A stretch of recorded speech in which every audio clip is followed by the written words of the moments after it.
Nick of Ooh. Time show. Go check out that show. It's a great show. It's a great show. New York, New York, big city of dreams. New York, New York, big city of dreams.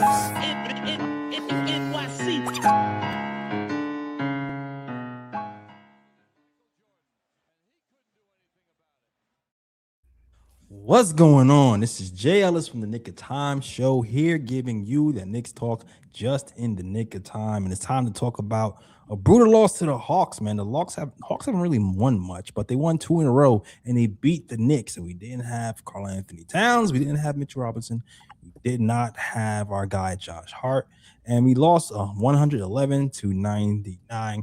Knicks could not hit the broadside of the bar. Okay, 20% from three. 9 of 43. It was horrible, and we're gonna talk about it all: the good, the bad, the ugly. And before we do that, I'm gonna introduce you to my peoples. First and foremost, it is the Latin assassin himself, ESPN contributor, Bleacher Report contributor, posting and toasting contributor. Man, Lee Escobedo is good, Lee. What's good, Jay Ellis? Absolutely great to have my main man Apollo, aka Guard Up Knicks, aka part of a KOT La Familia, here in the house for the first time joining the post game. I figured, it's about time we had him on the show since he is part of the family.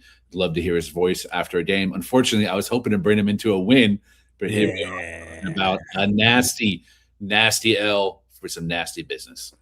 All right. Of course, you already know, you already heard him. It is my fellow lock brother over here from Guard Up Knicks, Apollo. What's good? How you doing, man? How you doing? Appreciate y'all having me out here, man. Talking about this ugly loss. Like you said, I wish it was under better terms, but we here, man. Yeah. We definitely are here. Now, you know what? Last show, we had a discussion about the lack of defense from the Knicks, the lack of intensity from the Knicks. I kind of even brought up that we're very inconsistent. We're one of the top defensive teams in the fourth quarter. And so it seems like we coast a lot for the first 3. In the fourth quarter, we turned it on. And what happened today? Pretty much on freaking script. We kind of coasted a little bit defensively and then turned it up a little bit in the second half, and especially the fourth quarter.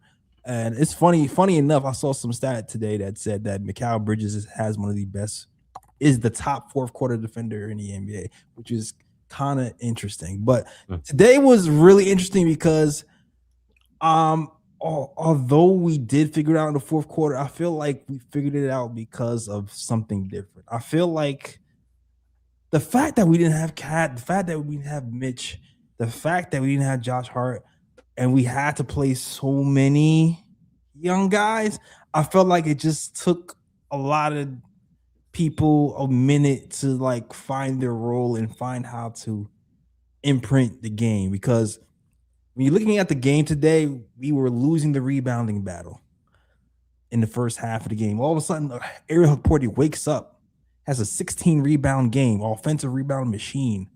And so does OG Anunoby. OG Anunoby, he knows better though. But Hukporti specifically, wake ups. And I just feel like the defense and the rebounding and the physicality, our crew really didn't click in until the second half. And the 3-point shooting was just bad all night. It was one of those games where I can't even be mad, because sometimes you just have those nights where the shots don't go in, and it was one of those nights when the shots didn't go in, and you feel like, man, if we hit some of these shots, we win the game. But I feel like we started hitting them a little bit too late. That's my basic blanket read on the game today. I want to see if you guys feel like I'm bugging, I'm in the vicinity, or just let me know how you feeling. And I'm gonna start off with you. How do you feel about the assessment, bugging from what I'm seeing? Well, I felt like we had enough to win this game. Trae Young, the Hawks are actually better when Trae Young doesn't play. Facts. So him being gone, and KP, they're also way better when KP plays on both ends of the ball. Actually, I think he has the highest plus minus on off differential in the entire NBA is KP. And a lot of that has to do with a very small sample size, so that yields a greater impact. But nevertheless, he is still absolutely dominating because you see what kind of 5-out offense they're able to run, as well as having a rim protector who can also guard the perimeter. It's what made Boston Celtics so deadly at that 5 spot, was having KP. And tonight, I thought, even though we didn't have Cat and Mitch, I thought offensively we had enough to at least outscore them. But there are two parts of the basketball game. And the other side, that Knicks defense. Oh my God, bro. Oh, hell no, man. What the fuck, man? Get your ass on. Absolutely disgusting. Transition defense, absolutely disgusting. Pick and roll defense, absolutely disgusting. Getting back out and closing out on shooters, absolutely disgusting. 2 words, Lou Kennard, man. Dude had been out of the rotation. He's back in the rotation. Now all of a sudden he's got his confidence again. Why? Because he plays in the New York Knicks. Navigating strings. Another night of absolutely getting destroyed on ball strings and not really knowing how to adjust to the different coverages that Atlanta was throwing out. I plan on getting to some of the stuff detailed-wise on Atlanta's side of the ball, but I want to talk about one thing first, and that's Karl-Anthony Towns. And we've done on this podcast, shout out Davis Smith, who always tries to take us a task when anyone criticizes Karl-Anthony Towns. Tonight, he's shown some of the validity of his manic obsession, which is he is such a gravitational force on the perimeter, not just as a shooter, but as a shooting threat, and also a playmaking threat, and a mid-range threat, and a roll man threat, and decision-maker in the short roll threat. He is our best at a lot of those things. And he's our second best in almost all of those things. If he is number 1, he's number 2. And his gravity shows also, even though the 2-man game stats, Brunson and Cat are not always in the upper echelon of points per possession of all or any of that, but you also see that just they play well off of each other and they create advantages for each other. Those threes are a lot more open for Cat because of Brunson. Those driving lanes are a lot more open for Brunson because of Cat and vice versa. So tonight, not having Cat and not having Mitch, man, I felt like that we were kind of trying to call from behind right at the first quarter, which usually we do a pretty good job of having great first quarters this season. And tonight we didn't, because one of those reasons that we do is a playmaking, find the backdoor cutters, which we're one of the best at, OG Anunoby, Mikal Bridges, when he's healthy, Josh Hart, but also Jalen Brunson being able to get really easy rhythm shots off of pistol action that Mike Brown's been implementing early in the possessions. He didn't have none of that because why? Dyson Daniels was ball hawking him the entire 12 minutes of that first quarter and took away all the easy shots for him and made his diet really difficult, low percentage shot making. And he had to be a superstar night, and it wasn't enough. Yeah, I agree, man. It's like, especially in that first quarter, I felt like Ariel Hukporti, he kind of found this. It was like he was trying to find his footing offensively. When he didn't have to think, he like they throwing him lobs, he got a dunk, cool. But then it's like when they threw him the ball and he had to make a decision outside of the paint, that's when things got a little bit scary. He's like, what do? I'm gonna shoot a push shot from damn near the 3-point line. Okay. Oh, I think I can make this hook shot. Wait, I changed my mind. I'm gonna kick it out. Oh, that's a turnover.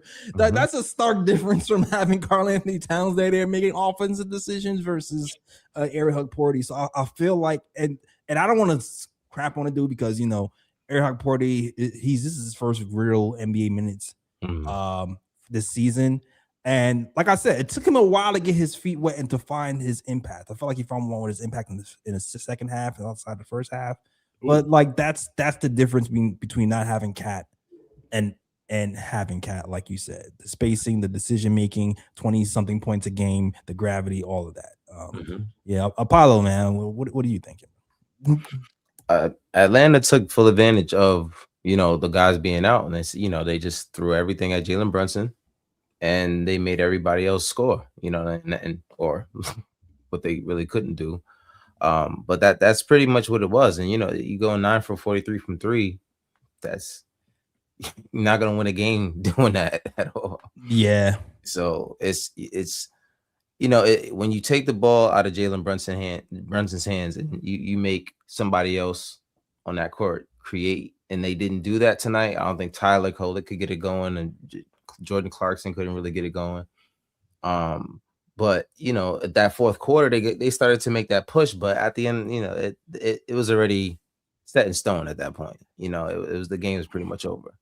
So pretty much, I just think Atlanta took advantage of Cat, like you said, the driving lanes that Jalen Brunson normally has, because you have to respect Cat at the 3-point line. Right.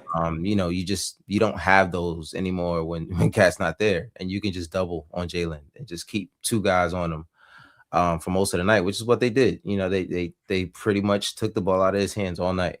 So it's rough. It's rough to and like you said, talk about the defensive side. Not having Mitch there and Josh as well. It just that makes a big difference, because these guys just really let these guys go out and just kind of punk them for most of the game up until the fourth quarter. Now, I'm not gonna hold you. Yabusele, like the minutes he had in here, like this is kind of what he's here for. It's like when we don't have Cat and we need to stretch big, what do? We go to Yabusele. Like that's like kind of what he was here for. What happened with his back? Did he hurt his back? He hurt his back that he came back in, but I guess he came back. I mean, offensively, his minutes weren't bad. He was getting some spoon-fed bounce passes. Going to the rim. Although Lee is making, but like really, he is kind of like our real last hope at some spacing. Really, for real, like at the center position. Even though defensively he's not going to be that, but he's supposed to be our real last hope at that center position. And but it's like when you don't have that, then you're looking to our other guys. Looking at the two Robins on the team, and OG Anunoby and Mikal Bridges, and you're like, all right, it's your time to shine.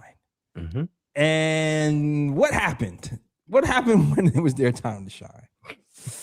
Mikal Bridges gives you 5 of 9, 3 of 7 from 3. It's funny, Mikal ended up shooting a decent number from 3 in the fourth quarter. Right. But he was terrible for 3 quarters. Terrible. And OG Anunoby too. Like, I feel like I always give OG Anunoby a little bit more grace because he has to guard Jalen Johnson all freaking night. Yeah. And it's so much energy. So then you're asking him to guard the best player all night and then drop 30. And it's kind of rough. Yeah. It's very fair. Now, you've named a lot of players, Jay, so I'm going to try to attack each one of them in order before I pass the ball to Apollo. Yabusele, man. Here's my issue with Yabusele. You're right. This is probably his best downhill game, getting to the rim and converting. But if you're only going to take 1-3, that's what Atlanta wants. The only way that Atlanta loses those Yabusele minutes is if Yabusele is a release valve on the perimeter, actually taking his 3-point shot. Because if the only thing you're getting is downhill, how easy is it to just load up in the paint? Right now, you can play the Knicks to Brunson's disadvantage. You're darting for Brunson instead of darting for anybody else. You'll live with those really difficult Yabusele finishes around the rim because he's not killing you from 3. When he kills you from 3, that opens things up from the mid-range inward. But instead, they land a Hawks and sit in drop coverage, which they did, especially when KP was out there. He was highly effective as a rim protector and drop, and that really killed the rim protection because I'll get to OG in a minute. OG has a weak handle, but Mikal Bridges was not at the aggressive level I thought he needed to be at night in order to be that second guy. There's no question mark on who needs to step up and be number 2. It's not Deuce. It's not OG. When Cat is out, it's Bridges. Bridges must now be less on ball, initiating the offense. It's more as a primary attack weapon. And tonight, I thought he was way too passive and way too missive, and he over-relied on the 3-point shot when the 3-point shot wasn't there. But OG Anunoby, I agree. I also tend to give him more grace on the offensive side of the ball because tonight I thought he did his best at containing Jalen Johnson. He still dropped a triple-double. Yeah. Like, damn, that's how good Jalen Johnson is.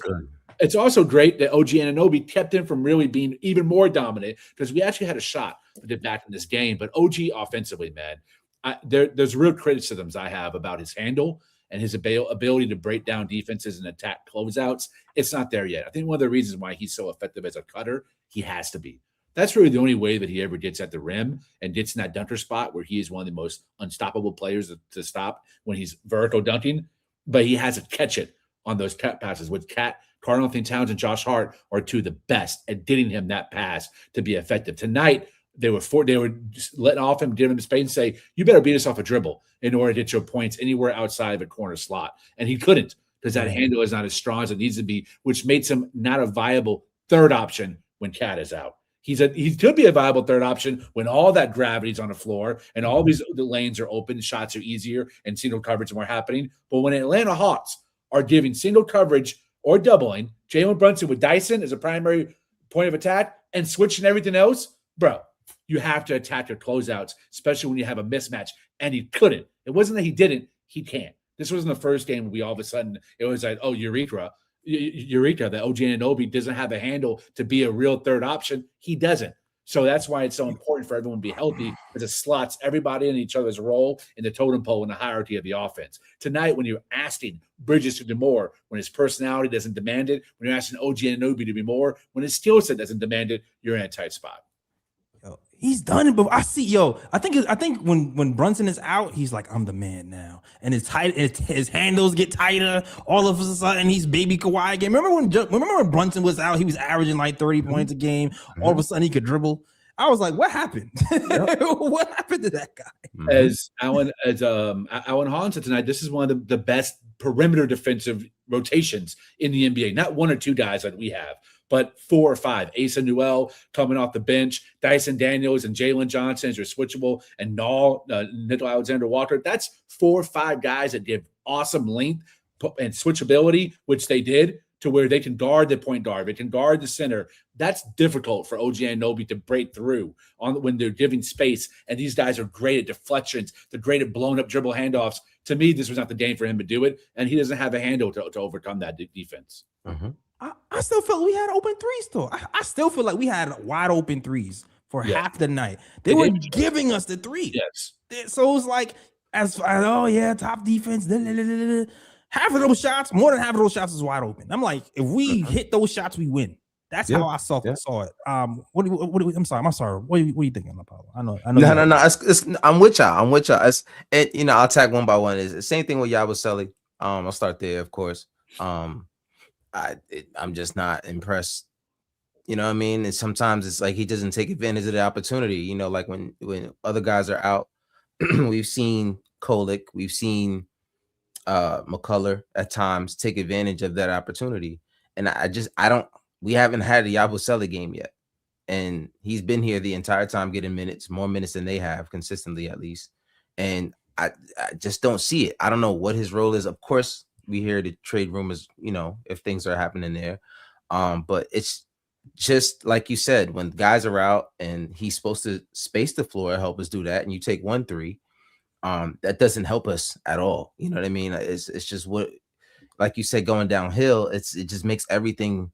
You got Porzingis down there. What was the plan? It's kind of confusing sometimes when I sit there and I watch it. But it's like I understand there's a system, and I understand you're still trying to learn it, but there still should be some kind of I guess just ability to pick apart a play and notice when there's opportunity to take a shot. Right. That's an open 3 here. You don't have to follow the play to a T. If you see that there's an open shot, you can get here. Like, hey, coach is not going to be mad at you if you step out and there's a wide open 3 here, and you can hit that shot.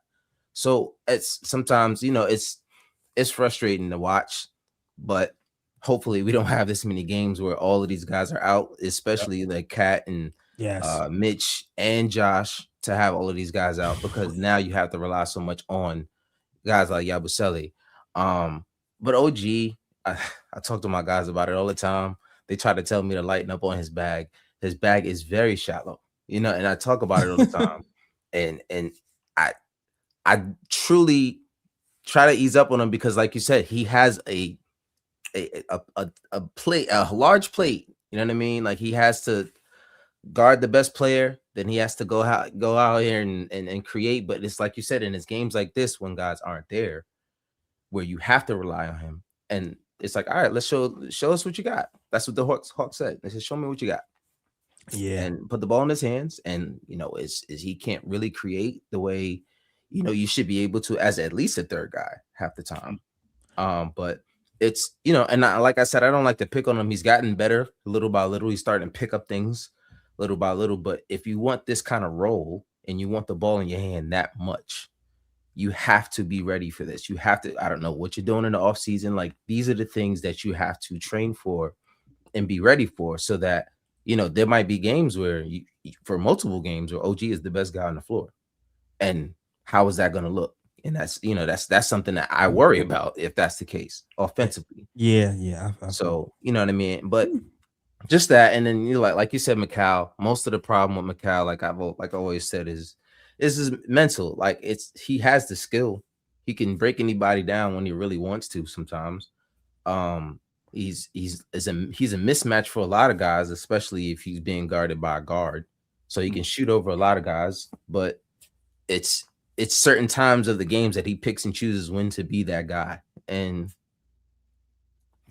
tonight we needed him to be that guy for at least 2 of those 4 quarters. Give me something, but he just waited until the end and to start doing. No, I agree. Like, the only thing I'll push back on too, and with Lee, is I do feel like he tried to do more today. It just couldn't hit. It just wasn't happening. It just, like, he missed a ton of fadeaways, a ton of shots. I think he had the second most shots on the team. He did 7 of 19. 19. Okay. 19 shots. So it's like that. When's the last time you see Mikal take 19 shots? So, like, Brooklyn tried today, but it just wasn't. It was not hitting. It just was not hitting.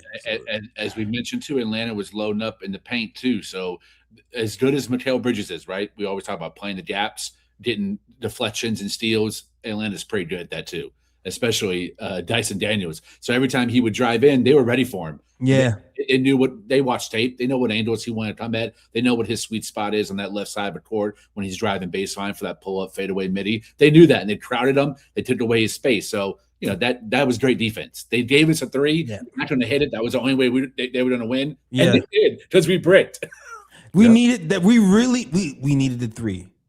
Mikal's one of the best corner 3-point shooters in the league. Today was not the day to not hit the 3. Because if he hit the 3 today from the beginning, I think everything else would have opened up. But it never really happened until the fourth quarter. And we just needed that spacing.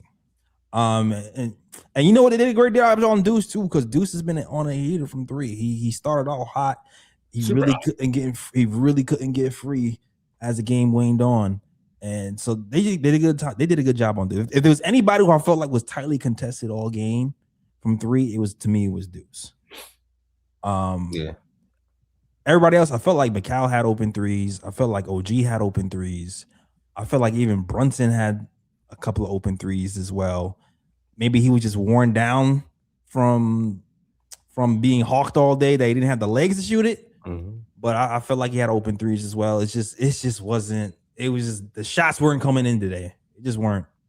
Yabu had to take more 3s. But Karl-Anthony Towns out. I mean, we're so much easier to defend, right? Because you have no volume shooting from the 5 spot. Hot Porty's not going to take one. Trey Jameson doesn't know how to take one. So what you got? That's Yabu. The Yabu minutes, he has, even if he's bricking them, he has to be some kind of threat, because you have to dare them to draw their man out from that crowded front court and just zone us up and actually go out there and guard the perimeter. So then we can have some side actions or something going on. But it's someone downhill, use a ball screen with the other defender if it's there. But when it's just no coverage, bruh, I mean, what are you going to do? You have to live and die by Yabu dribble drive penetration, OG dribble drive penetration, Mikal. It didn't work tonight. It was a Brunson show. Yeah, now, Lee, I want to ask you a question. Like, what did you see defensively that wasn't working? Because to me, I just felt like every time they went to that little curl play by the foul line, it was like either an alley-oop on one side or like a layup on the other side. Like, I don't know. What was you seeing? I thought the Hawks, man, the Hawk, Quinn Snyder is a really great coach, and I think he finally has a center that's able to put the ball on the floor. He's so many years of Rudy Gobert. He's got to be feasting with KP and Okongwu, who really, that set the tone in the first quarter. I thought we had no idea how to guard Okongwu. We weren't prepared for it. Without Mitch, we really didn't have someone on the bench at the 5 spot, which I'll get to later, that's capable of defending on the perimeter. So they were running what I researched it. I was trying to figure out what the hell is this play called, because I've seen it before with other teams. It's called a Corver screen. And what usually happens is typically a screen that's run for a guard, hence Kyle Korver, who's one of the best 2-guard 3-point shooters of all time. But this time they're running for a Kundu. And what happens is a screener, in this case, it's their guards, because all their guards are sits and above. So he can actually, they run at the corner? No. Their guard sets the screen, which, hey, shout out Jalen Brunson. He's been doing that a lot more this year, too. So they would have Dyson Daniels or Null set the screen for a Kundu, and then a Kundu sprints to the perimeter, relocates to get an open, clean shot, and the ball handler, instead of waiting or faking or pumping or ghosting, immediately kicks to a Kundu in that same spot on the floor. So that must be a really high percentage spot for a Kundu has on that right side of a 3-point line, because they ran that for him that first quarter 4 or 5 times. That same play for him. And he got open and he got hot, and it really broke the game open for us, because at that point, we didn't know should we switch now on that? If we don't, who's going to stay on him? What 4 men do we have besides OG, who has to stop Jalen Johnson, playmaking hub? Right. Take him off and put him on Kundu. Now you're basically on a cut, because now Jalen Johnson has 4 shooters that all spread the floor. So it's even in pick and roll action, they're using all 5 guys, because if you notice, constantly they had off-ball action happening on the weak side where the ball wasn't. There was someone setting the screen and coming off the drill and relocating and preparing for that quick initial pass, which I've always advocated for Cat to do that action when he's in that same pick and roll opportunities. He doesn't always do it, but he's getting better. They were running basically a 5-man pick and roll, where it's not just the action in front of you got to worry about. It's a spray out. It's a quick handoff to someone else who's coming off of a curl for an open 3. That lack of attention to detail and not knowing how to guard that, these are all basic fundamental plays. I wasn't looking up or researching anything super complex. And this is what's really bothering me, Jay, is this team has shown they get spammed by stuff and they don't really know how to adjust to the fourth quarter. It takes 3 quarters to adjust to things, sometimes entire halves to adjust to things that are like simple basketball plays that are to the strengths of a team. And in this case, Kundu was only shooting like 34% for the season. At one point, he was shooting under 30% to start the season. And you're letting this guy get hot from the first quarter to break the game open, and now you're playing at a deficit. It's that you have to know where your man is and not be afraid to deepen the rotation and play guys out of position to stop that action. I thought Diawara should have played minutes at the 5. If anything, OG Anunoby should have played minutes at the 5. He should have gotten creative, because that 5 spot wasn't giving you anything defensively for all 4 quarters.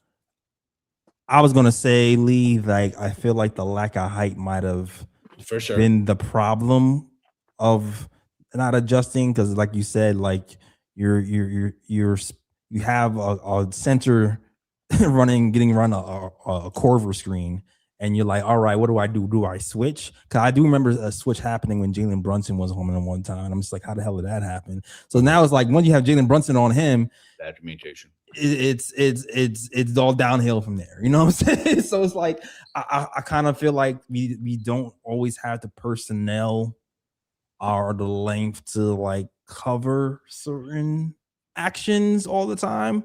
Or we just like we're green. Like it's like Hugporty, how many minutes Hugporty has guarding a stretch 5 this season? Right. In G League or NBA, they're very different, right? Yeah, exactly. Right. Like, even if you have Diawara in here, how many minutes has Diawara played the 5? You know what I'm saying? It's like, but I mean, I get what you're saying, but I feel like this is one of those situations where we're injured, the depth is really severely tested. We have to have like a tall team to be out there and play. We're missing 2 of our tallest guys out there. I do agree with you though. Like I feel like I like what McCullough's been doing, but I think today, for matchup sake, maybe we should have went more with Diawara versus McCullough today specifically, to contend with the length. But I agree with you. Like that's why I can't really kill the whole team the whole way. I do feel like I can tell that Ariel Hugporty got screamed at halftime. He should have.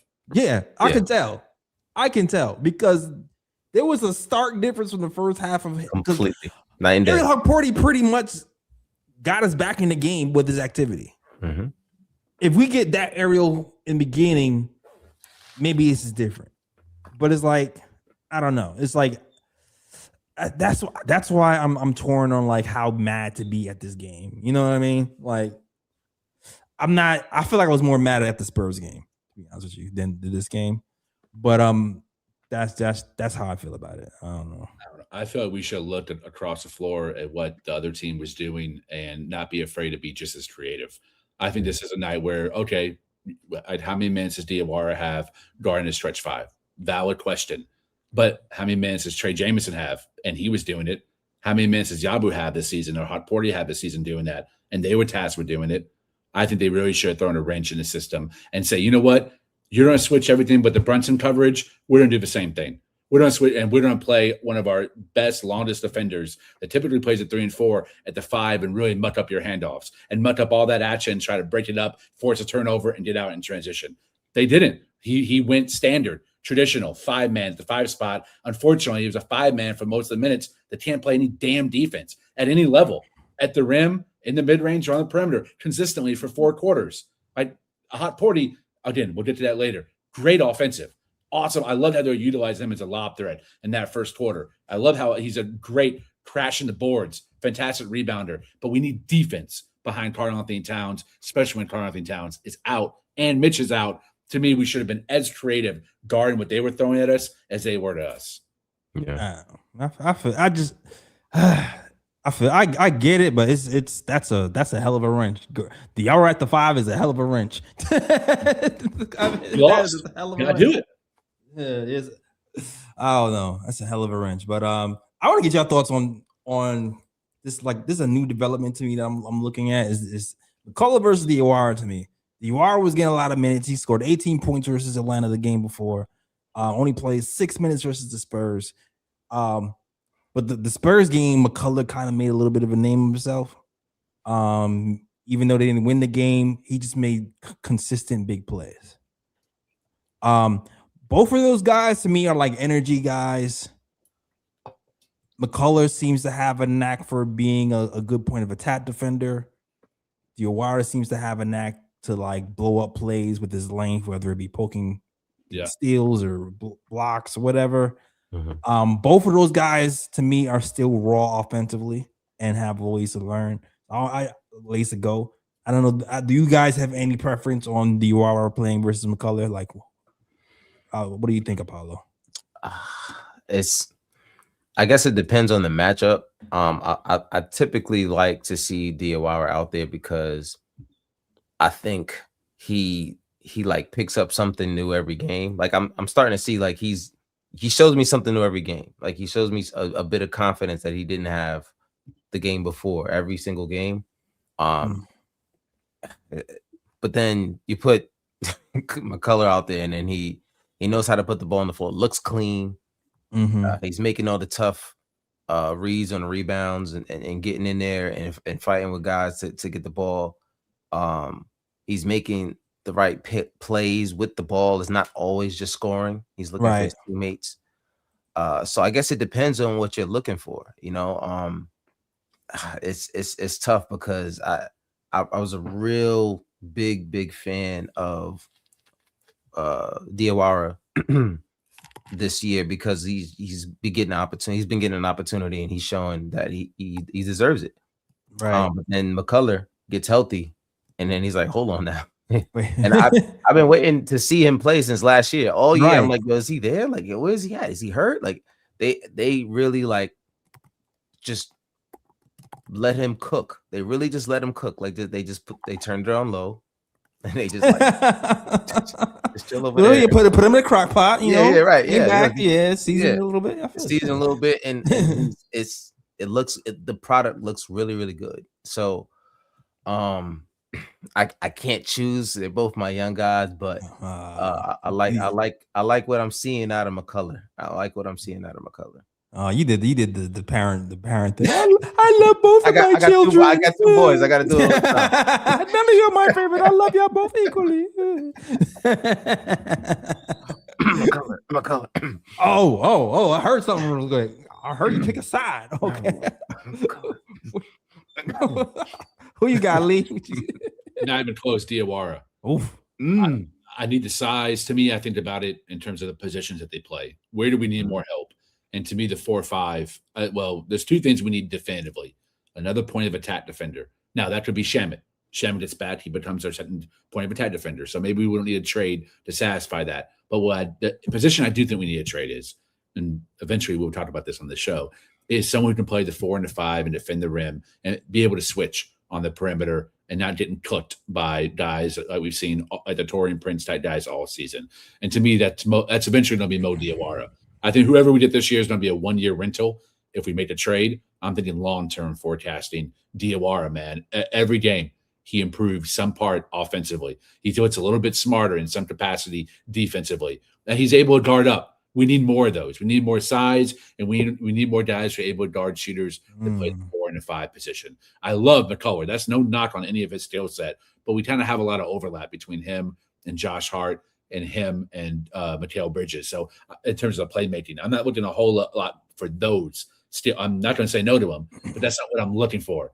Mohamed Diawara, that's the premium. That's what the NBA is built around now. You can never have too many of those type of profile guys. And listen, I think if anyone's going to have more minutes, every night should be Diawara. It's a little confounding to me why he played only 7 minutes tonight against the Hawks, and then was also benched last game against the Spurs in the 6.5. It made sense. I don't know. Yeah, it's interesting. I edge Diawara, but I'm not actually mad at the McCullough minutes because he earned minutes though. Like he made big plays versus the Spurs. So if you're a coach and you're trying to preach your young guys that I want to see you play the right way, I want to see you be active defensively. I want to see you put your imprint on a game. I kind of feel like you almost have to reward it a little bit. Although long term, I agree with you, Lee. Like Diawara to me is the long term goal for this team. A guy who can be switchable in multiple positions, hit the 3-play defense, blow up plays, and so get him comfortable as soon as possible.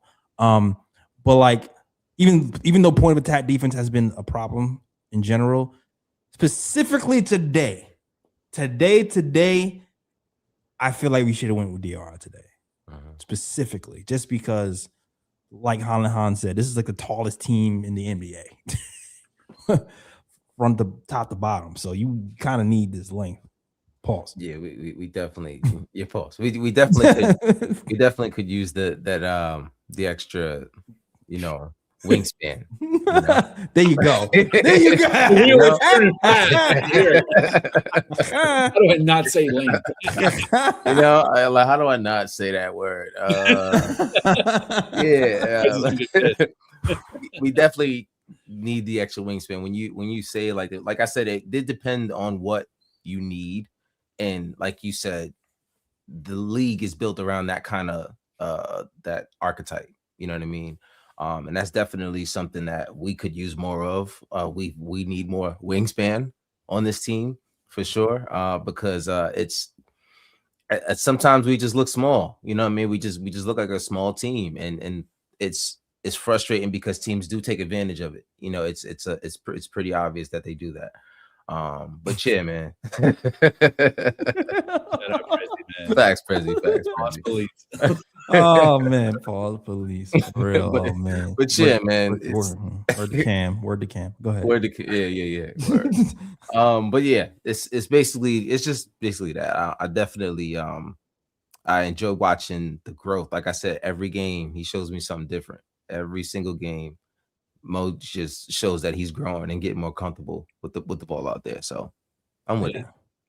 I very well said. I agree. Also, with Trae Young out, point of attack defense isn't as important against the Hawks. As I mentioned, they were running a lot of action off ball. It's a lot of ball movement to where they're attacking not just north to south, they're attacking from all different angles, because all of a sudden the ball flashes to the other side and a off ball screen that was set leads to a curl, that leads to an open three, or then attacking that closeout. So to me, the switchable guy was more important in Diawara. He makes more sense to be able to guard the other 5 all dudes that are on the court, instead of like the point guard like Trae Young, who's operating in pick and roll. Then you need the point of attack defender who can keep his man and navigate his screen. That wasn't the priority at night. Tonight it was about the switchable guy who can guard the perimeter. And that to me is the profile of Diawara. So 7 minutes, I'm not saying the minutes come from McCullough, but they not come from somewhere else.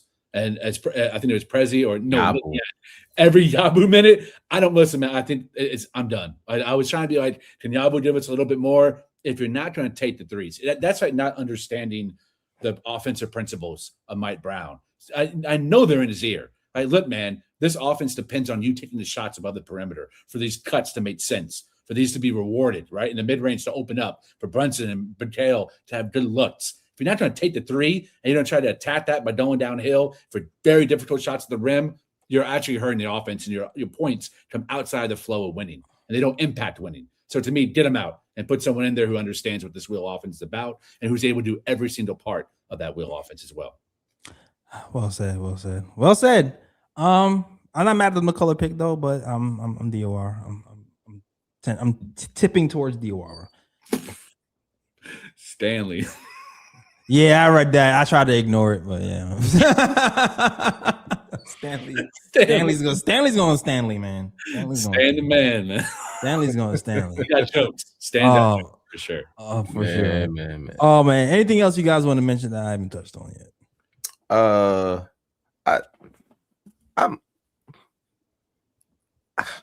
don't know. Now it's been an issue for a long time with this team.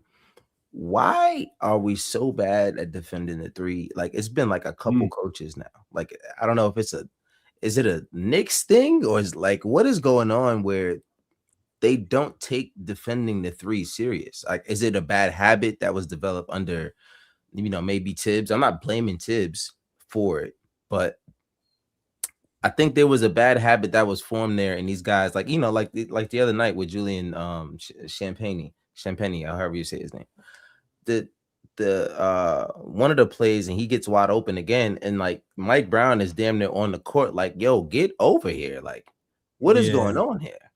So my question, is it a bad habit? Is it something that they still it's clear that it pisses him off? So what is going on? Like, it's really confusing. It's hard to say because I always felt like there was always a personnel defensive issue that we was going to have to overcome when you have Brunson and Cat being in the lineup. You're going to have three guys who has to cover up for him. So I felt like, to me, the Rubik's Cube to figure out to winning a championship for me was, how do we cover up for the defensive liabilities of Brunson and Cat? And how do we move off ball effectively so we're not super over reliant on Brunson creating everything? And I feel like we've done a great job of solving one of those problems. Facts. And the other one is like a work in progress. And I feel like right now it's like bad habits and also kind of just like personnel stuff, because when Josh Hart was like for example, when it was Josh Hart, Mikal Bridges, and OG Anunoby, we were praising Josh Hart for his defense because it was the best defense he has ever played. And I felt like we did really well defensively for like 2 or 3 weeks with him in the starting lineup. Even Cat started to turn a corner. I don't know if we just had more practice time, so we have more time to drill the principles in versus now, because the games are just coming super fast now. But it seemed like we had turned the corner. And then somewhere right before Josh Hart got injured, or even after, I would even say after the cup, I feel like it started to like dip after the cup. So I don't know if that's like mental fatigue or like the legs are gone and we need to switch it up, or it's just that we didn't have practice to like drill it home more. Because even before the cup, there was like a time during the cup where there was no get basketball, so no action. So I feel like they were able to drill stuff home, like we doing this defensive principles, this, that. So I feel like it was sharper. So I feel like, I feel like we just need more. We might just need more practice. So I think that's what it is. I think we just need more practice, because when we had the practice time, it's fresh in their minds. Do this to that. It's muscle memory. And the farther away you get from practice time, it starts to wean off because it's not exactly a habit. It's just like a thing that we're still in the process of learning. So that's talking through it on the fly. I think that's what it is. Yeah. It's just I guess when I see guys like Okongwu who continue to get like open threes, and like you said, Lee, it's simple actions that these things are happening on. So I guess that's what I was asking. But yeah, go ahead, Lee. I know you're about to say something. Yeah, I was gonna take a different approach than Jay. I think it's the reason that we were good for a while was the continuity we had with that starting lineup. It was intact. That those 5 starters knew they were going to share a majority of the minutes together. They knew how many minutes and when they were coming out in the rotation. The rotation was also set. Our bench was healthy at that point too, pre-Shamet injury. So I think that solidified guys' roles, and then you had to defend together as a unit rather than just individually. But also we have had struggles even during that time at guarding a specific player feasting off of a specific action. That has haunted us, man, all season, I would even argue. And you saw the same thing with Champagne last game and now Okongwu this game, where maybe as a team we get to a point to where we give them only very difficult threes, but sometimes we have trouble with a very specific player that is maybe not low on the scouting report, and all of a sudden he's taking advantage of the defensive lapse that we're having in rotation, and he starts going off for 4 or 5 threes in a quarter or in a half. I've seen that happen before, and it's probably, damn it, it's going to happen again because it's happened in the playoffs against us too. So we need our guys back. Someone in the chat made a great point. Prezi, Shamet is a huge component as someone who can switch, someone who can navigate screens above average, someone who closes out above average, guard transition, and the pull-up threes above average. He's one of our top guys. Hart has been one of our top guys, and now we're just now getting Deuce back, who's another one of our top guys. But also, I don't think we're ever going to be a solid defensive team as long as we have Karl-Anthony Towns and Jalen Brunson in the starting lineup. Jay alluded to it earlier, like massive liabilities, both of them, massive. Brunson is not laziness. It's just physical ability. Size, A little bit of both, right? He doesn't have very good lateral movement. He has trouble closing out. He's kind of clumsy when he's trying to run out against a shooter. And he also just a laziness lost in rotation too. So it's something we just have to deal with as a part of our identity and try and make up for it once our team is fully healthy and our 9-and-a-half-man rotation's intact. Great point. With that. Yeah. All good points. Lee, did you have anything else you wanted to add? I was going to give Atlanta a shout out for guarding Jalen Brunson, maybe the best I know Towns is out, and that's a big reason, but I think that collectively as a team and Dyson Daniels individually, I thought they guarded him the best they possibly could. And he struggled tonight. Brunson wasn't just off. He got defended really well. And the good thing is when Karl-Anthony Towns and Josh Hart are back in the lineup, that it's not like some team can watch tape and be like, oh, we're going to do this the same way for 7 games. No. Good luck. Because Karl-Anthony Towns and Josh Hart demand the rotations change and shift. And Brunson sees inevitably more single-man coverage and more gaps in space to be able to take advantage of. But I thought Atlanta adjusted really well to the fact that Karl-Anthony Towns was out and forced Brunson to a lot of east and west. Right, our plays were happening in areas of a court that typically don't happen at. Right, a lot of those dribble handoffs, Dyson Daniels did a really great job at blowing that shit up and not letting those quick actions happen that usually get us fairly open threes. I'm talking about Deuce and Bride, Mikal Bridges, even OG. So I thought they did a really good job by cutting off all those things that made our offense so great. You didn't see a whole lot of backdoor cuts by OG tonight. Now the pocket passes were really blown up. Colett's pocket passes, Brunson's pocket passes, non-existent, right? They turn into turnovers. And call it to Yabusele pocket pass. Hey. Yeah, not everyone's 100% bad at everything. But I thought they also defended us at the level too. And yes, we had some open shots, but when they did try to guard us on the perimeter, I thought they showed out and closed out better than we did, right? Which all those little advantages, they add up to a win when you combine them together. So they wanted it more at us. The effort was awful. Yeah. I saw some stats today. You saw the stat about Mikal Bridges. I saw one that the Knicks had the best fourth quarter field goal percentage, which is cool, awesome. That sounds like championship, right? It also to me signifies a level of laziness and not having a real commitment for fourth quarters too. That's like makeup time, makeup effort, right? It's like, oh shit, let's lock in. Yeah, you should be doing that when the ball tips, man. In my opinion. I think I only give credence to that to the defensive one because we're so bad at defense. Like we're a top 3 offensive team. Yeah. So the fact that we have like the top fourth quarter field goal percentage means like, all right, we still might be top 5, top 10 in the other ones and turn it up in the fourth quarter, which I'm cool with. The defense, though, how are we going to get top 3 defense in the league and be number 16 in the NBA? Like to me, that's a disconnect. That's an effort. That's a concentration. Like if you can be a top 3 defensive team in the fourth quarter, we should be better than 16th.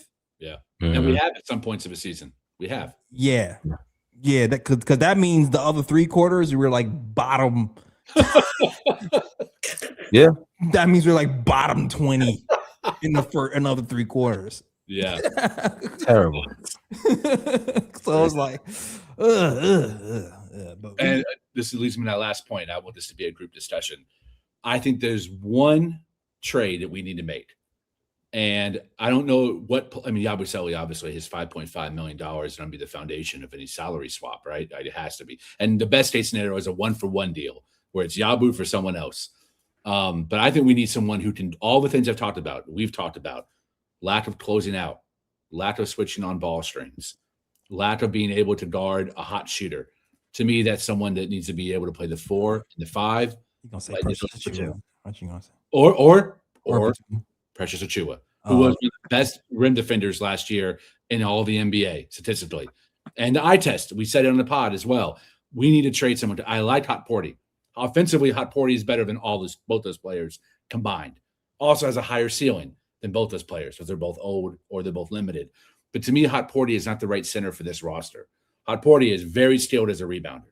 He's an excellent offensive awareness, but that's not what we need behind Karl-Anthony Towns. To me, we have the shot blocking rim guy and Mitch. We need someone who can play small ball 5. And this, I think, was Leon Rose's thinking in Yabu, who can close out and switch on the shooter. And we don't have that player anywhere on the roster, right? DOR is not there yet. We need to trade for that guy. That's the last piece I think we need before the playoffs start. That's just my opinion. It's oh man. I like Precious, but it's like I always say this, man. He's a really good regular season player. True. He's Tom Thibodeau of players. Like it's like really good in regular season. Gets to the playoffs, craps the bed.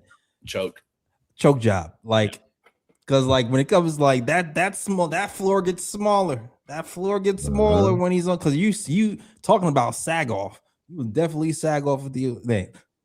Hey yo, he's not stretching. Pause. You're talking about sagging off of a shooter. Like no one guards Precious Achiuwa. Nobody. Mm-hmm. So it's like, oof. Maybe Batum. I might take a flyer on Old Man River Batum, yo. I don't know. I like that idea. I might take a flyer on Old Man River Batum. I might do it, yo. IQ can't beat that kind of IQ, man. And playoff experience, mega playoff experience. Yep. Exactly. So I might do that. And he's not a savior. And yeah, he'll play 25 minutes in a game like tonight where both your starting and backup center are gone. That's when he might play 25 minutes. Most nights he plays 5, 7, whatever Yabu's giving. But you know that when you need him, break glass in case of emergency, he's a perfect guy who can be able to guard all 5 positions and run out to shooters. I agree. Yeah, might go Batum, yo. Him or someone like him. Yeah, I feel you. I think we need that more than a backup point guard or any other Alvarado guard. Because I think when Shamet gets back, I like the Shamet Deuce and Hart's ability to rotate on the perimeter and to be able to hold their man in front of them. But it's that front court. That's what we really need. Not a rim protector because Mitch is that. But not someone who can guard on an island because Cat can do that. I need someone who can close out on a shooter and run him off the 3-point line. Yeah, I'm not gonna hold you. I thought about Andre Drummond for like 3 seconds. I'm not gonna hold you. I know his defense is not there. It's not there at all. It's the rebounding and he can shoot, but the rebounding, the defense is not. It's not there. The shooting is a lot more real than I thought it was going to be. Me too. I see. Nah, he was lighting it up last season too. I'm not gonna hold you. Yeah, he was lighting up last season. Thought it was gonna go away, but it's stuck there. Oh, I forgot. Yeah. SoCon, young guy too. So I feel like I feel like Sohan is like long term. He's got to be though. Right. Yeah, it's like, got but Batum is like we won a championship now. Sohan is like long term. I think Sohan needs to get paid this summer, which means extension's coming, which means he's a rental. So I would take Batum in this scenario, even though Sohan's better right now. Yeah, rotation. Yeah, I agree. You're right, because Sohan is not even getting no burn right now. No, he's been out the rotation. Yeah, that's right. I forgot he was even on the damn team. Why did they stop playing? I guess they went with a style that just doesn't fit them anymore. I mean, they got more shooters and defenders, and they got options now. So now you have a guy who can defend, but his shooting hasn't really came around. Yeah. So it's like you're gonna get beat out by the guys who can kind of do more of both than just being one dimensional. So that's what. But yeah, Sohan will probably take a protected first or like 2 seconds with Batum, bag of chips. Yabu and Batum and a bag of chips, man. Yeah. I think you could get them for pretty cheap. Easy way to make that happen. Yeah. You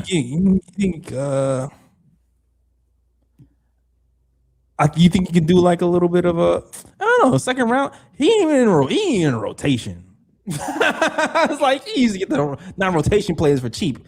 You know, I'm just saying. Obi Toppin was getting 10 minutes a game, and we let him go for seconds. My man's not even in a rotation. I don't even think it's gonna take it first, to be honest with you. I don't know, but Spurs. But that's long term. That's long term. I don't think we're gonna trade for him. That's long term. That's not even win championship now thing. Because we got because even then we're gonna play Diawara or we're gonna play Sohan. Diawara. Yeah. Exactly. You don't want to do that. Exactly. Yeah. So yeah. I feel you. Oh, guy, just to drive home my point on the fourth quarter defense. Guess how many points the Atlanta Hawks scored in the fourth quarter today? 15. Yes, I was gonna say 12. 17 points in the fourth quarter. Wow. Before that, 34. Before that, 27. Yep. Before that, 33. Shout out to the young kids who were out there that really initiated that run in clamps too. Wow. It's most of it into the bench. Yeah. It was what? It was a Kolick, McCullough, Haporti just turned up in the second half. and Bridges, I think. And that's, OG, yeah. Mm-hmm. And I was gonna say that about missing Mitch. Like a lot of it that we don't see on the offensive end with Mitch is because he doesn't necessarily contribute himself offensively. But with those second chance points, bro, to be able to get those second chance points time after time after time, and then you're able to get back and set your defense up. You don't have to deal with the fast breaks. Like just him being there is huge. It's huge. So, it is, yo. Man. I just wanted to give him credit for that. The times when we sucked on shooting the ball, we would just get a second and third try at it and get wide open threes in rhythm, and we would blow the games open just by his offensive rebounding. So, I mean, pretty much what Ariel Haporti was doing in the second half was why we got back in the game. So it's like we used to really miss Mitch, but if Mitch is gonna be gone and Cat's gonna be gone, Haporti, you gotta remember what you did in that second half because we're gonna need you to do that for every game. That's how you get paid, and that's how you have to yell at you every halftime. That is a fact because you already saw first. Man, he roughed up KP that first play of the game. He's playing different. Yep. Apollo, you know who missed Mitch the most? Who? Jalen Brunson. Oh, yeah. No one set screens for Jalen Brunson like Mitch. Mitch was 4-5 in a row for Brunson to help him get downhill. And even if he doesn't take it and he rejects it, it's still that space that Mitch creates with his long arms and wingspan. The defender automatically is trying to fight for it to recover. So he's unbelievable. Not having him, you can't make that up between Hotport. No offense to those two guys. Yeah. It's just on a whole nother level to me. And then you got to respect him as a lob threat on top of that. So he's huge for this team. You see it in the playoffs. Like that guy is very, very important. So when you got these guys out, you got Mitch and you got Cat out, like, you know, rebounds and second chance points and all of this stuff it's a different game. It's a completely different game. But like you said in the beginning of the show, Lee, we still had enough to win this game. We did. We did.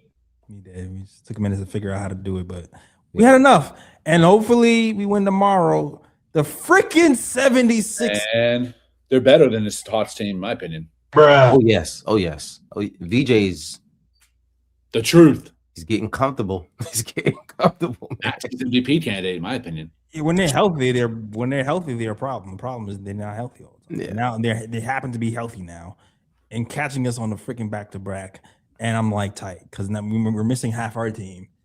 I think Mitch plays tomorrow. I think Mitch and Cat plays tomorrow. I hope so. I think Mitch and told Cat. Jay before the show started, if they don't play, we don't win. No, absolutely not. Absolutely, you're right about that. There's no play. There's no way. There's no way. They gotta. Yeah. So hopefully everybody's back healthy tomorrow. That was out. I mean, and also when is Shamit coming back? I think it didn't they say he was doing basically full like practice. Oh, word? Yeah, I think that's what I said. I think he's doing everything but contact. Right? Everything but contact. Yeah. Mm-hmm.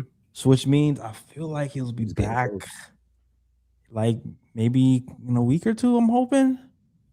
I hope that'll be dope. I don't know where the minutes are coming from. I don't know where the minutes are coming from. Tyler. I don't know, Tyler. Tyler's been balling though, man. Do you take him off the court? I don't know. We kind of need some. It gets rough. We need perimeter defense. We need playmaking. It gets tricky. It's tricky. It gets tricky right now. Yeah. We need both. Or we go into 11-man rotation. That's what we should. I think we should go to 11-man rotation. We might be permanent 10, 11-man rotation right now, bro. Like that's what it might be. Man, that's rough. That's gonna be crazy. I mean, can he consistently play 11 guys and trust 11 guys night after night? That's something that I would like to see him do. I've seen guys like Rick Carlisle do it. He tried that. I said this last show, Apollo. He started out the season doing that, and then but Josh Hart was out when he first started doing it. Good point. And then when Josh Hart got back, he was playing Josh Hart like short stints, and Josh Hart was like, "Whoa, big man!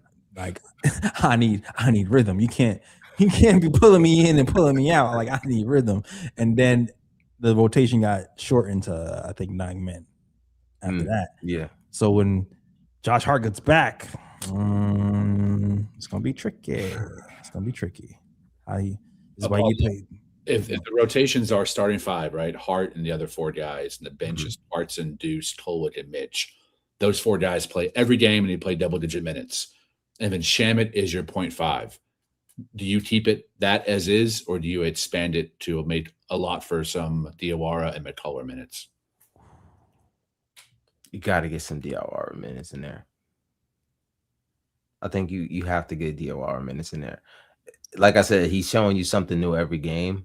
That's an 11-man rotation then. Yeah. Yeah, you just cut Yabu and slide in Diawara. Yeah. For 11. Yeah. That's what you do. And cut Yabu, get in deep. With everyone there, there's really no reason. If everyone's healthy, does Yabu help you? No. That's all I need to know. My hesitancy isn't on cutting Yabu. My hesitancy is going 11 and thinking that's enough time for someone like Shamit or Deuce to get in rhythm coming off the bench, or Clarkson get in rhythm coming off the bench. I think it might be like you kind of have a short leash in that first quarter or the second quarter. Once the entire rotation's played, if someone by that point's 0-3, right, or Clarkson's not hitting really inefficient shots in the mid-range, you yank them and cut those mans down and then input Shamit or Diawara as a replacement. It is tricky. That's a tough job on Mike Brown. Yeah. I feel like Clarkson could find his rhythm. I feel like I'm more worried about Shamit finding a rhythm than both. Clarkson finding a rhythm. I seen how Shamit played with like limited minutes with Tibbs, and it wasn't all that good. Until the playoffs when he found something. But in Tibbs' system, he was catch and shoot in the corners. At least under Mike Brown, he's going to be able to get some opportunities elsewhere. Backdoor cuts, relocation threes as a strainer, and then he can pull up and catch. and a 3-point line. There's other opportunities here that Tibbs' offense did not allow for that Mike Brown is allowing for everyone to come in and get some opportunities. True. Very true. Very true. It's going to be interesting because that definitely helps our point of attack defense, but then we get shorter. It's going to be interesting to juggle because then okay, we got the point of attack defense is up, but less Kolick. It means our secondary playmaker is not around as much. Like even since Deuces come back, you haven't seen Kolick in the fourth quarter as much. It's a lot to juggle. It's a lot. It is. It's a lot to juggle. Salute to the chat though, man. We had a great conversation. Shout out to the chat. Shout out to Nick Yak. Shout out to the Predicate. Shout out to Dorkosaurus Rex, who's commenting on the shorts, YouTube shorts, and a grill. Shout out to Stanley Nowak doing all his zany jokes. Shout out to Nerdy Fly Guy. I don't think I've seen you before, Nerdy Fly Guy. Welcome to the Nick of Time show. I appreciate you joining us. The Predicate always here rocking with us. Everybody rocking with the KOT show. Prezi the Boss, Nostalgic. Everybody rocking. If you like this show, hit that like and subscribe. We're here after every game. Listen, we're trying to get to 9,000 subscribers. How many are we away, Jay? I think we're like 20. I think we're like 27. I think we're 27 away. Come on, y'all. Yeah. Run it up. Come on, y'all. 27 away. A few weeks ago, we were 50 away. Now we're 27 away. So if you like that show, we here after every game talking Knicks basketball, win, lose, or draw. We are here. All right. So if you like the show, and even especially if you're on Twitter, because I know a lot of people be on Twitter, like, yeah, retweet. Yeah, I appreciate all you guys who support us on Twitter. But if you're like, man, I want to even talk with you to the YouTube people because we interact with the YouTube people more. Just join the channel. Hit that like, hit that subscribe button, and help us get to 9,000. That is the best way to support us. Come on through.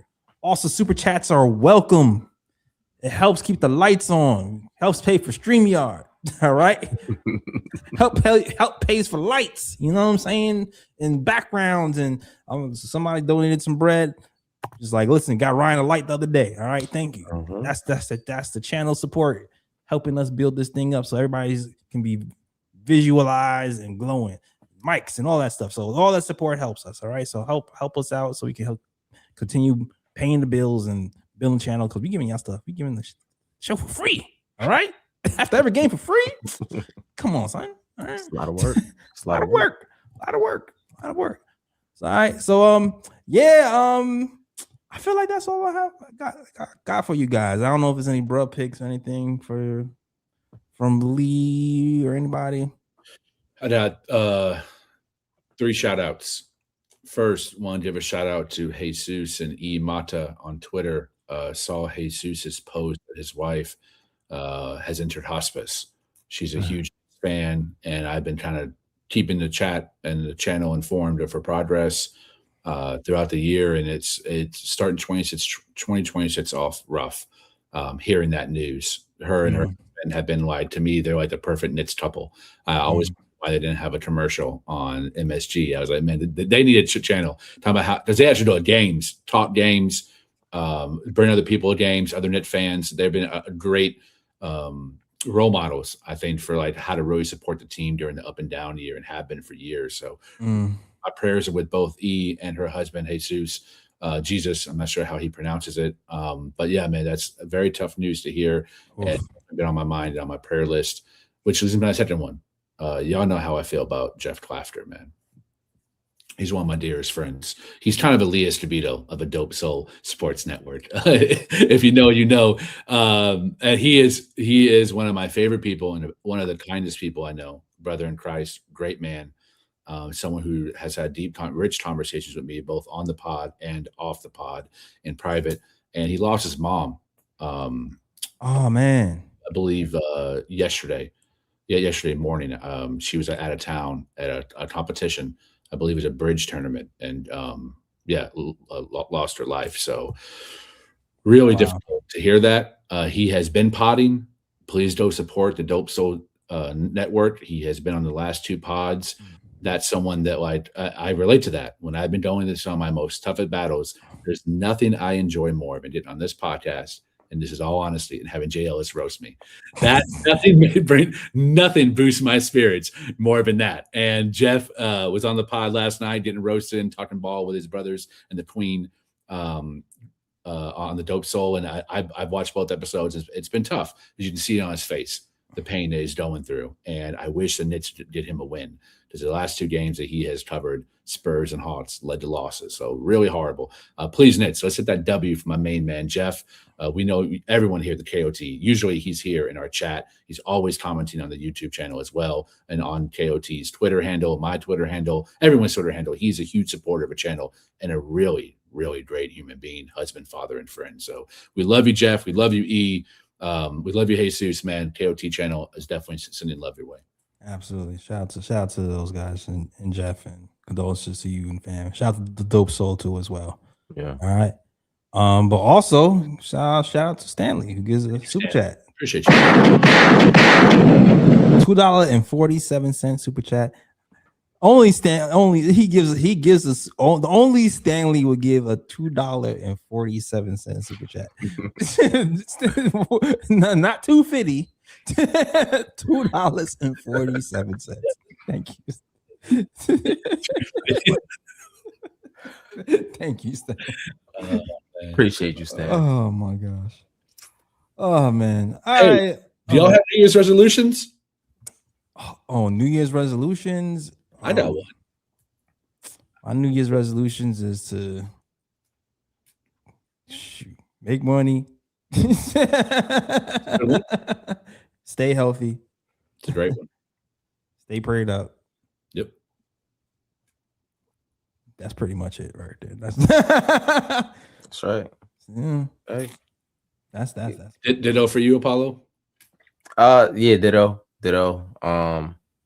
Also, just do what I say I'm going to do. That should be a daily, yearly thing. But yeah, do what I say I'm going to do. There's a lot of things that I say I'm going to do, and I find reasons not to do them. But just do what I say I'm going to do. You know. Yeah. The most important promises you keep are promises to yourself. Yep. Facts. Yep. Exactly. So yeah. But for real, I wanted to have like some milestones for KOT and stuff like that. So like recently, I've been happy because I'm like, some milestones actually being hit for the last few weeks in KOT that I've wanted. So I just want to continue down that road. Hell yeah. And try to like tighten some things, tighten the screw here, be consistent here, and just keep going in that direction. So yeah, really happy. We had a good year so far. We had, B was on Ian, which was huge. Dexter was here killing it for us. We've had a lot of great shows. Knicks Nightcap game. Exactly. Knicks Nightcap has had some great shows as well. Shout out to Philly, you guys. So I feel like it's been a good year. I just want to continue kind of just keep building the blocks and getting people more comfortable and getting more consistent with that. That's definitely one of the big things I want to keep doing with this. Those are great ones. Progressing KOT. Huh? Yeah. Those are great ones.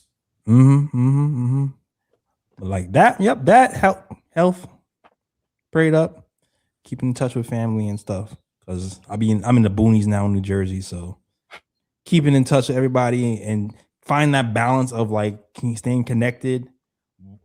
Because I'm a workaholic too. Like for those of you who know, I'm an artist as well. So like I work on KOT, and on free time I work on some art stuff, and then I go back to KOT, then I go to work, and then it's like, I gotta reach out to my mom, I gotta reach out to my sister. So it's a lot, and I'm a landlord too, so I have to balance that. It's a lot. I have a lot of balls and pause. I'm juggling a lot of things. I'm juggling a lot of things. Yo, clip that. Oh man, yo, that's funny. Oh man, I know Prezi pissed off right now. He's like, damn it, why are we talking about pause? Shout out Prezi, man. Oh man. Oh, that's funny. Oh man, today was a bad pause day for me. My resolutions are 2. Number 1, don't be such an asshole on Twitter. Try my damn, it's real hard. Sometimes That is I just stroll and I start salivating. I'm like, I'm gonna click this person. It's like, have you seen Spider-Man with the Green Goblin mask? And he's like, "Do it, Harry." Come on. I'm like, oh man, I want to so bad. And I remember, that KOT in my bio, that KOT on my page, that KOT in my heart. Like, I want to make sure that I'm not bringing bad juju and energy. So this year, I'm still gonna cook. If you come to my page and you talk some smack, I'm gonna talk smack bad, but I'm gonna try to seek out smack and smoke less this season and try to be more on my best behavior as best as I can. Every year I get better. You get a little better every year. You get a little less. I was a menace. I was fighting with it. Fighting with Anthony MSG. Fighting with everybody, bro. Oh my gosh, guys! Lee's first year at KOT. I was a dog that had to learn how to be potty trained. If I could tell you the behind the scenes stories of Man, that's funny. Oh man. I'm glad I didn't see that side of Lee. JLS ain't lying, man. I had a low light reel. A low light reel. The behind the scenes conversations, man. We've but Lee, we've evolved. Growth, all right. I'm dying. Oh man, we made it. And second, I want to do everything I can behind the scenes to big up my KOT family. Like, continue helping people get placements, continue helping people get opportunities, continue helping people with their voice and talent out into the ecosphere, however that is, right? Just whatever it can be, whether it's through the Substat, through the channel, just through my professional opportunities. I want to continue helping these people get exposure because y'all some real ball knowers, man. Like, I had to up my game to be able to share this panel and share this stage and have talks about hoops. And I'm very grateful for it. So Ebony, B, Phil, Ryan, Apollo, and Fritz, and most importantly, my main man, Jay Ellis, is just help the KOT channel and us as individuals and as a team to get better and grow stronger and get the name out there for sure. Absolutely. All good points. Salute to you, Jay Ellis, man. Salute to you. Appreciate it. Any Knicks New Year's resolutions that there should be? Play defense. Play defense. Damn it. My gosh. Play defense. Guard the 3. Guard the 3 for sure. Guard the 3. Guard the 3. Get back on transition. In this NBA, you gotta guard the 3. Gotta guard the 3. Get back on transition for sure. Those are their 2 biggest New Year's resolutions for me. Guard the 3, get back on transition. I see you there, Lee. I'm talking to the chat. Oh my gosh. Oh man, love you guys. Oh man. That's funny. All right, great show, guys. Great show. Thanks for having me, man. Oh, here you go. Oh, here you go. Gosh. Oh, Apollo, man, you're welcome back anytime, bro. Yeah, man. Appreciate you, man. Anytime, man. Family, This man. was a blast. That was a blast, man. Appreciate you, bro. All right. Yeah, it's funny because Lee. To me, Lee's superpower is connecting.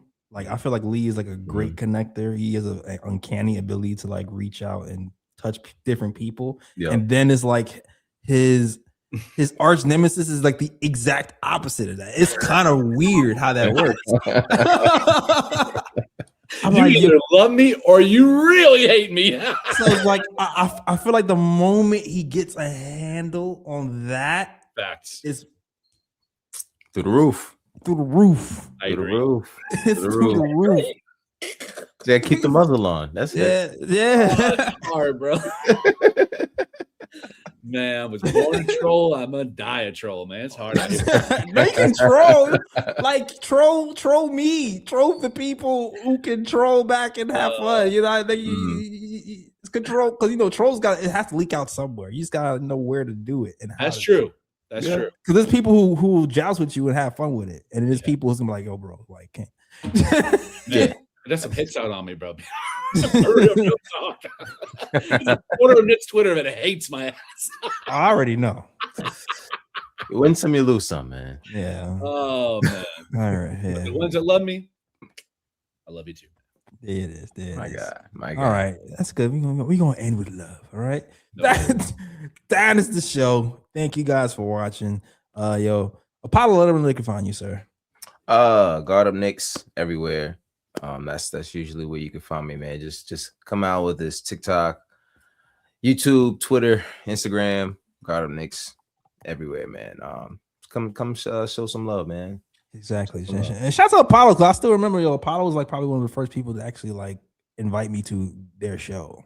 Hey, Yeah, man. I've been Like behind the scenes for a long time. yeah, and when I see one of the first people, I mean, there's people who know me from YouTube. There's like a select few people who know me from SoundCloud. And Apollo knows me from SoundCloud. Right? Yep. Like Yep. before YouTube, Way back. all that other stuff, we had Way like 100 followers on SoundCloud with me and Kathy and Sean and Ryan. So yeah, for sure. Shout out to Of course, man. This has always been love. Always been love, bro. Always. Also, Always. it's kind of like full circle. It's like, oh, Yep. Yep. Came around. Exactly. Life happened, and then you jump on when you're ready. That's haha, exactly. Yep. All right, yo, Lee, let her know they can find you. man, don't worry about me. Don't follow my main man, Phil Porto, the other half of Knits Nightcap here with Apollo, aka Dart Up Knits, at Knits Nightcap, KNICKS_NIGHTCAP. Go. I think you guys don't have a show this week, right? Yeah. Thursday? Cool. Yeah, Thursday. All right. Follow Phil on Twitter and watch Knits Nightcap on Thursday night. Absolutely. We having the open panels and stuff, so you definitely want to get in and yell at them about their takes on open panel. Come on. We have fun with it. At the end of every show. Oh man, no, I know. Me and Lee had a run over there. We was over there. We'll be back. Fighting with Phil about everything. Oh, What do you mean we can't be OKC? Dog wash. Oh, hell no. Shout out to Phil, man. My God, man. Shout out to Phil. Oh man. All right. Yo. Yeah. Where can you find you, Lee? Oh, I shout out Phil, but you know where to find me on Twitter at _Lee Escobedo, man. All right. No smoke. All right. You can find us at the KOT Show on Twitter, the Nick of Time Show on Instagram, and the Nick of Time Show on Facebook as well. Also, SoundCloud, still there. iTunes, Google Play, and Stitcher. All right. That is the show. Happy New Year, Sharon. I see you, man. Thank you guys for watching. And as always, shout out the Worldwide West. Everywhere we go, we leave a worldwide mess. It's a mess out here in these Knicks streets. That's the show. We out of here. Peace. York, New York, big city of dreams. New York, big city of dreams.